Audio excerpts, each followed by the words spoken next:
যুবকেরা, বন্ধু নির্বাচনে যদি ভুল করো জীবন বরবাদ হয়ে যাবে।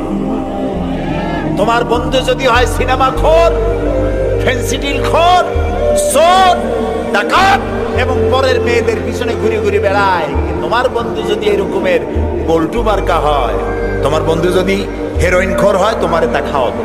সে যদি সিনেমায় সবসময় যায়, তোমারও সিনেমায় নিয়ে যাবে। সে যদি ব্লু ফিল্ম দেখে, তোমারও নিয়ে যাবে।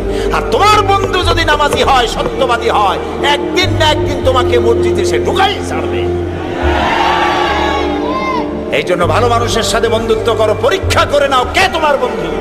আল মারউ মা মান আহাব্বা, রাসূলুল্লাহ বলেছেন যার সাথে তোমার মহব্বত হবে তার সাথে তোমার হাসর হবে। এখন যুবকেরা, তোমরা কি চাও মদখোর, জেনাকার, বদমাশ তাদের সাথে তোমার হাসর হোক? তা কি চাও? সেই জন্য ভালো মানুষের সাথে, যারা নামাজি, দিনদার, পরেজগার, সত্য কথা বলে, ভালো মানুষ যারা, তাদের সাথে থাকো। আল্লাহ তোমাদের ভাগ্য ভালো বানায় দিবেন। আমাদের দেশ ভালো হবে, ইনশাআল্লাহ হবে।